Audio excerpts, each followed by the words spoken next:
everybody, and welcome to this week's Surge Online. It's good to have you with us. Merry Christmas! We have now finished for the Christmas holidays. It's very, very exciting. I hope you're all doing well and you've had a good week and you've been behaving yourselves for your last week of term. And tonight we have a great evening for you. So in a moment, Jordan Lambert is coming on with a teabag challenge. I'll just leave that where it is and you can see what happens with that in a moment. And we've also got a great talk from Laura. So I'm going to hand over now to Jordan Lamberto.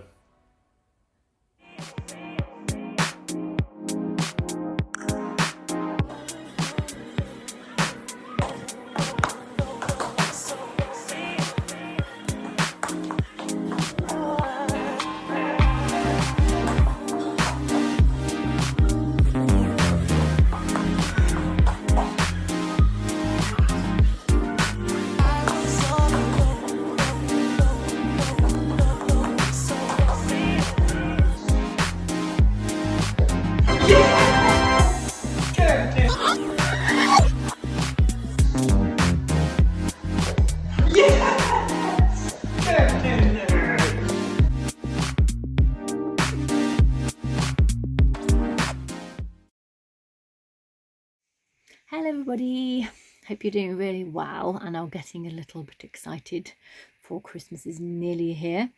The tinsel is out the box and the lights are on, everybody.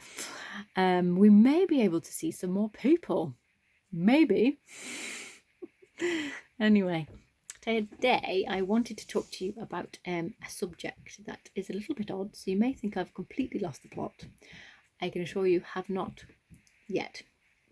Well, this subject is sparrows.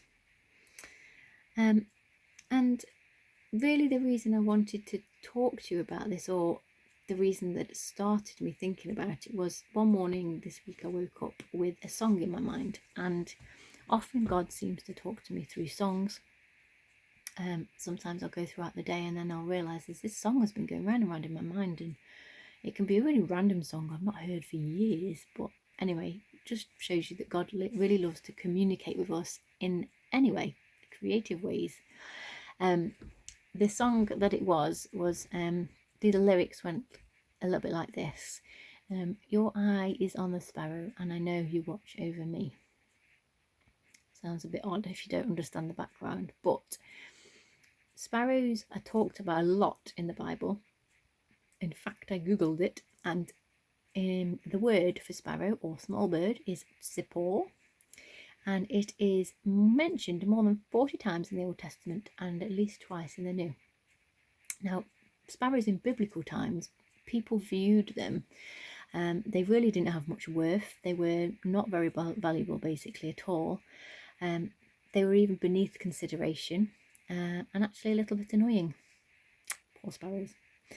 But you know what? This is what God says about the sparrows. Are not two little sparrows sold for a penny, and yet not one of them will fall to the ground without your Father's notice, so God's notice, and not one of them is forgotten or uncared for in the presence of God. But even the very hairs of your head are numbered. Don't be afraid, you are more valuable than many, and some versions say many flocks of sparrows. So here it's talking about the birds that are one of the most insignificant birds, probably. The birds that people did not care about. They were common, and people wouldn't have paid much money to get one. They are really cared for by God. So that just starts you thinking, well, that's quite unusual. That's really, really cool. But then it goes on to say about how even the numbers on our very heads, every hair is numbered by God. Like, just think about that for a minute. There are like how many hairs are on your head, but each one is numbered by God.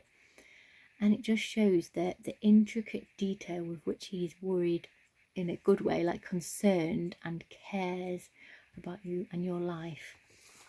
And I was thinking about that a bit more, and it really just, it just goes to show that it's not like God's care for us isn't just like oh yes, there's another child, oh there it is, yes, whatever its name is. is not like in a generic way, it's in a very intricate, personal, intricate details of our lives way. So I just wanted to encourage you really that if you are feeling insignificant or not valued, uncared for, just not very important, I just wanted to say to you that you are, and you are to us, and you are very much so to God. So much so to God, in fact, that he sent his son, the person that he'd been with for all eternity, and they'd never been apart. He'd sent him to earth to die so that he could bridge the gap, so that we can have a relationship, we can talk to him again, and he can speak to us, and we can have a full relationship with him, and we can have like a proper abundant life here on earth and in the life to come. But anyway, I digress slightly. Yeah, so it talks about this God that is like a heavenly daddy to us, or he is, if we let him be. But he's a heavenly daddy that is full of love and care.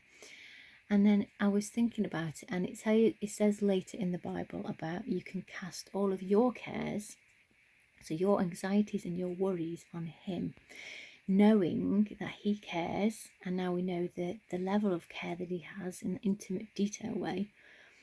Knowing that he cares for you, you can cast your cares onto him and leave them there, knowing that he cares in that way for you. It even says he cares for you affectionately and cares about you watchfully.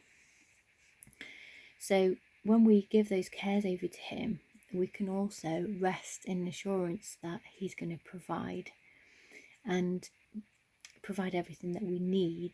If we follow after him, and we focus on him, he's going to make sure that all the things that we need are provided for. And there's so many instances in our own lives. Each of the leaders' lives would be able to give you countless stories, and I can give you stories. So just as an example, really, there was a story when I was a lot younger and I was in a foreign country. We were with a family that we knew, and one day these two girls were going to go out on a shopping trip, and they invited me the next day to go with them. And I'd thought about this, and I thought, oh, maybe, kind of thing, and I hadn't made a decision whether I was going to go or not. And that night I just started to think, oh, I feel a bit bad, but I've just been thinking, yeah, I haven't been spending much time with like my parents whilst I've been here. I've been spending a lot of time with the girls and whatever. Oh, I think maybe I should just like spend some time with my mum and dad and not go on the shopping trip. Yeah, maybe. Anyway, the next day, these girls went out, and they actually had a car accident. And because I decided at that time not to go, I wasn't involved with it. And I think, that might have just been God helping me just not be involved in that situation. There's so many other situations as well that I know about in a very kind of providing for your basic needs kind of way, when people I know that haven't had much money and things have been dropped off for them, food and things that they've needed. Just amazing things and amazing stories like that. And even in the smallest ways, like me at work, sometimes I'm stressed and I don't look after myself particularly well by getting, having a drink and things, and I'll just carry on working. But God has been so faithful in terms of he's always helped me and put people with me that will make sure that I'm okay and make sure I'm having a drink and get me a drink if I needed, just to make sure that I'm all right. And even to the little extent of if I'm really stressed, sometimes I've had people just be like, happy. Or I even had one lady who was a Christian as well, and sometimes she'd just pray with me, and that would be amazing sometimes. So it's just that he cares about every situation in our lives, and so we can rest in that. And you know, when we accept him as a heavenly dad, and we just focus on him and want to just go after him and do what he wants in our lives, he will just provide, and he'll just, you know, make sure that we're okay, you know. Anyway, I have rambled for a while. Thank you for listening. I hope you have an amazing week, and just remember that the Heavenly Daddy that we know wants to be able to provide like that for you too, if you just let him in. See you later, guys. Bye. Thank you guys for watching tonight, and thank you Jordan and thank you Laura for your brilliant participation in tonight's Surge Online. We hope you guys are doing well, and this is the last Surge Online of 2020. Now, it's been quite a year, as you've all experienced. In many ways, it's one we'd probably like to move on from and move on with our lives in a new way. And so we will see what 2021 brings. We do hope you guys are keeping safe. We hope you all have a fantastic summer, Christmas holiday, and you're able to spend time with your families and friends and loved ones, and have a great 2 or 3 weeks which are to come. We will see you guys in 2021. Like I said, this is the last one, so we won't have another Surge Online now until the new year, which we hope then to see you again. And God willing, we will see you in person at some point in 2021, and we will keep you posted on when that will be as soon as we know ourselves. And so guys, have a very Merry Christmas. Love you all very much. Please do contact us if you want anything over the Christmas period, any help or prayer or anything, just want to say hello. And we will see you guys very soon. See you later.